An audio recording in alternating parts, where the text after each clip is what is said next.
घड़ी में दोपहर के ठीक 12 बज रहे थे। जगह कराची, पाकिस्तान। तारीख 1 मार्च 2022। अख्तर कॉलोनी की भीड़भाड़ वाली सड़कों के बीच क्रिसेंट फर्नीचर नाम की एक मामूली सी दुकान है। दुकान का मालिक जावेद अखुंद अपनी कुर्सी पर बैठकर ग्राहकों का इंतजार कर रहा है।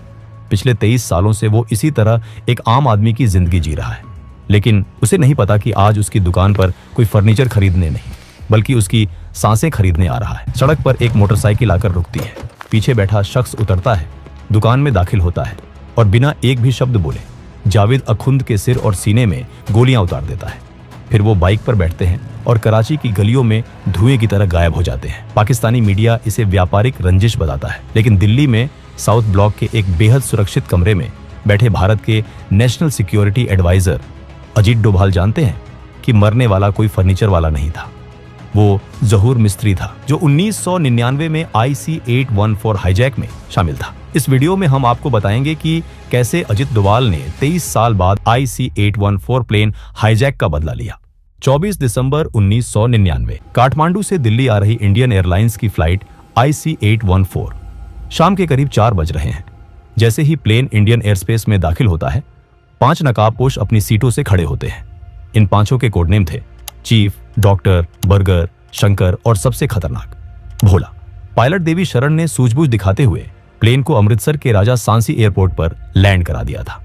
प्लेन में फ्यूल काफी कम था, वो उड़ नहीं सकता था। ये भारत की जमीन थी, हमारे कमांडो वहां पहुंच सकते थे। पूरे 45 मिनट तक वो प्लेन अमृतसर के रनवे पर खड़ा रहा।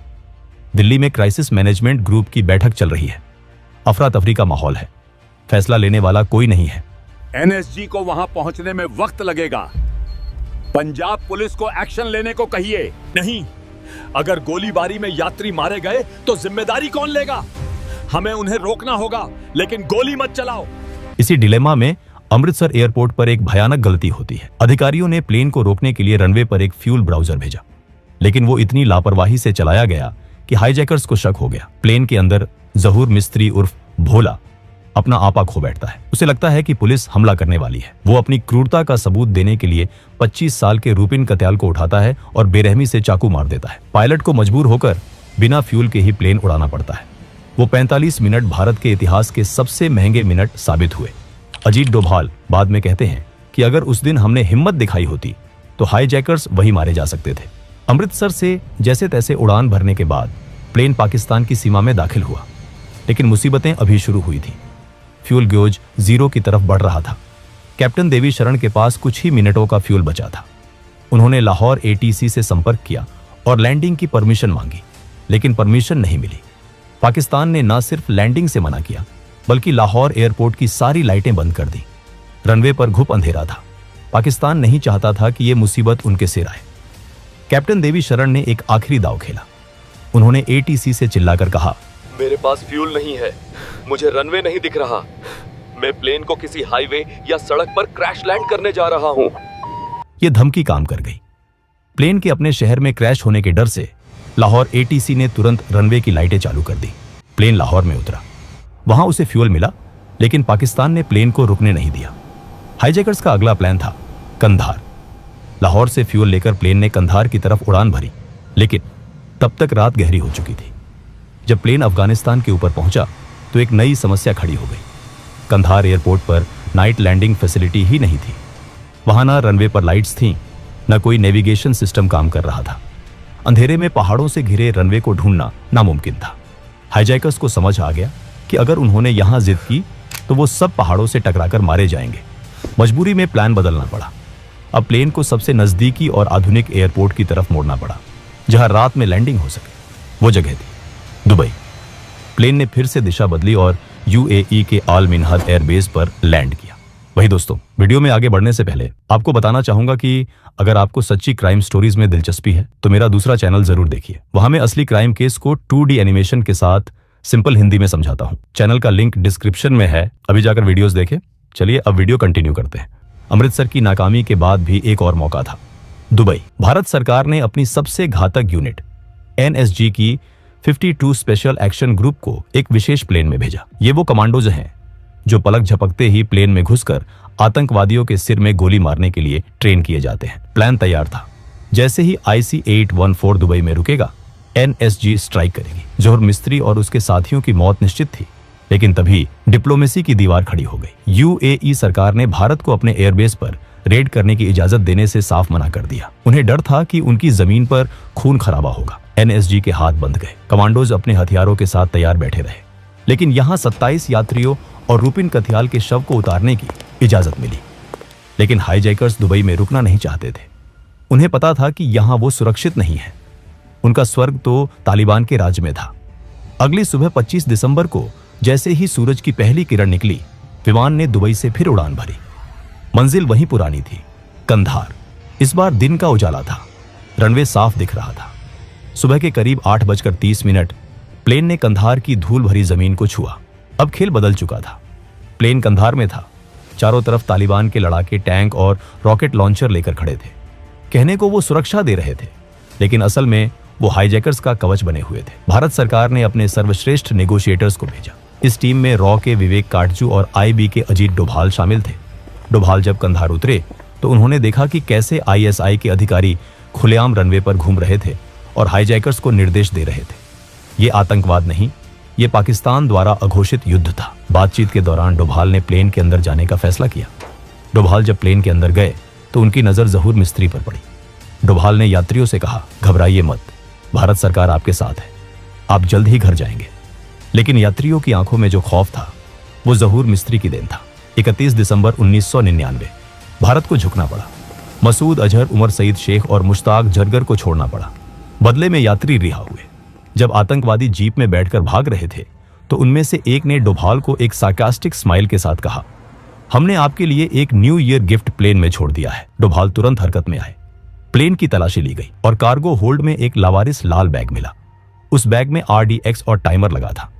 अगर डोभाल और उनकी टीम ने उस बैग को वक्त रहते ना खोजा होता तो प्लेन के साथ साथ भारत के भविष्य के NSA भी उस दिन कंधार की धूल में मिल गए होते। जहूर मिस्त्री सिर्फ भागा नहीं था, वो भारत के सबसे काबिल अफसर को मारकर जाना चाहता था। डोभाल उस दिन बच गए, लेकिन जब वो मसूद अजहर और जहूर मिस्त्री को कंधार के रेगिस्तान में ओझल होते देख रहे थे तो उनकी आंखों में हार नहीं, बदले की आग थी। एक ऐसी आग जो 23 साल तक बुझी नहीं।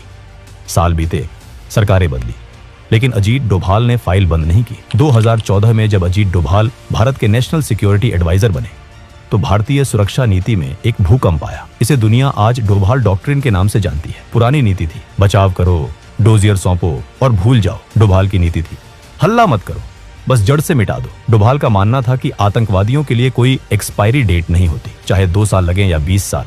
अगर आपने भारत का खून बहाया है तो हम आपको पाताल से भी ढूंढ निकालेंगे। जहूर मिस्त्री पाकिस्तान में एक नई पहचान के साथ छिपा था। वो जावेद अखुंद बन गया था। उसने शादी की, बच्चे पैदा किए और कराची में फर्नीचर का धंधा शुरू कर दिया। उसे लगा कि भारत 1999 को भूल चुका है। जहूर मिस्त्री कोई आम अपराधी नहीं था।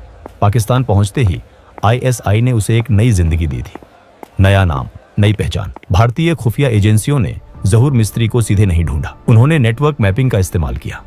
रॉ ने जैश-ए-मोहम्मद के टॉप कमांडरों पर नजर रखनी शुरू की, खासकर मसूद अजहर और उसके भाई रऊफ असगर पर। इंटेलिजेंस को एक अजीब पैटर्न मिला।